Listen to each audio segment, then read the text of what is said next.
요즘에 빚도 재산이라고 얘기하는 놈들이, 쓰레기 같은 놈들이 많이 사라졌습니다. 왜 사라졌겠습니까? 빚내서 지금 허덕이는 사람들이 여기저기 도처에서 이제 죽겠다고 아우성이거든요.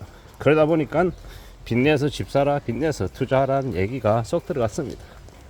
이미 걸려든 답 안 나오는 이제 사람들이 대거 이제 힘들어하고 있는 거죠. 경기가 좋을 때는 빚을 내서 레버리지나 아니면은 뭐 대출 이런 얘기들을 아무렇지 않게 합니다. 하지만 이 불황의 시대에는요, 빚이 얼마나 사람들의 삶을 짓누르는지 이제 뼈저리게 느끼죠.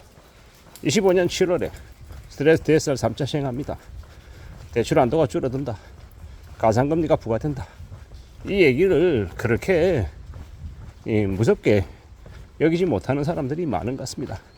대출 한도가 줄어든다는 얘기가 뭡니까? 당장은 아니어도 나중에 어느 시점이 돼서 대출 한도 초과된 대출 금액 중에 일부를 원금 상환하라고 요구한다라는 이야기죠. 그러면 어떻게 됩니까? 그러면 이제 되게 힘들어지는 거죠. 갑작스럽게 돈을 추가로 더 마련해서 금융권에 빚을 갚아야 되는 겁니다.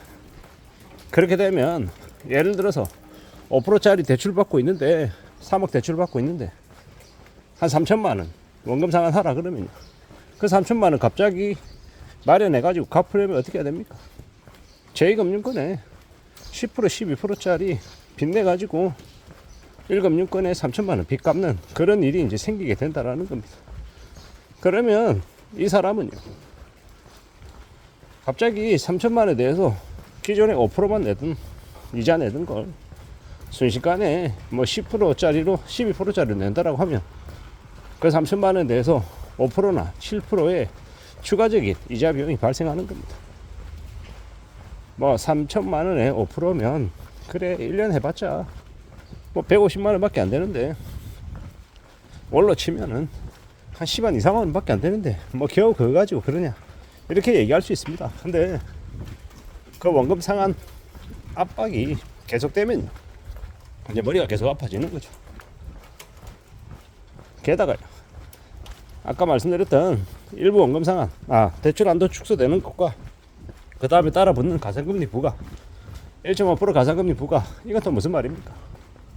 기존의 대출이자 5% 내던 거 6.5% 된다라는 이야기죠. 이게 참 되게 무서운 이야기입니다. 이렇게 대출에 원금의 일부를 상환해야 되는 것 하나, 가상금리 부과되는 것, 결국에는 이제 대출자들, 있는 사람들의 이자 부담이 더 늘어난다라는 거. 참 이제 머리가 아픈 일인 거죠. 영끌족들은 2019년입니까? 2020년입니까?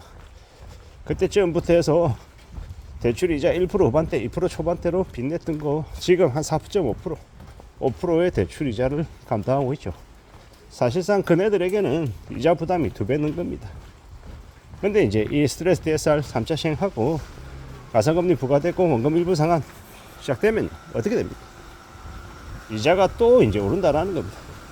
2% 대출 이자 내던 거 지금 이제 한 5년 지나고 난 다음에 지금 한 4.5, 5% 이렇게 내고 있는데 이게 이제 한 7%, 8% 되는 겁니다. 그러면 어떻게 됩니까?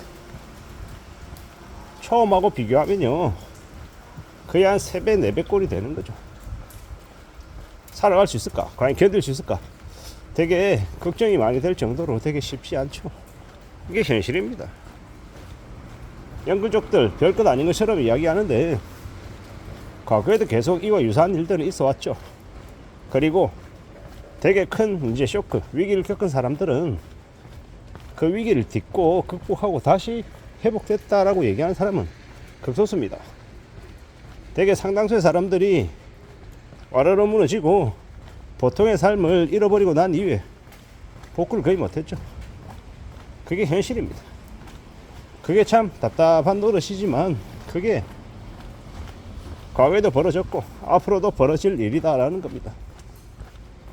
우리가 30년 장기 이제 금융노예, 대출이자 내면서 허덕이며 사는 사람들을 이야기할 때 많은 사람들이 말하는 얘가 일본의 짱구 만화에 나오는 짱구 아빠입니다. 짱구 아빠가 월급 받아도 남는 돈 없다. 그리고 30년 넘게 주택담보대출 갚느라고 되게 허덕이며 산다라고 얘기하는데, 짱구 아빠는 그래도 도쿄 인근에 있는 단독주택을 가지고 있는 되게 부유한 사람이죠. 우리하고 비교해도 완전 그네들은 한결 좀 여유가 있는 사람들이다라는 겁니다. 우리가 잘 생각해 볼 필요가 있습니다.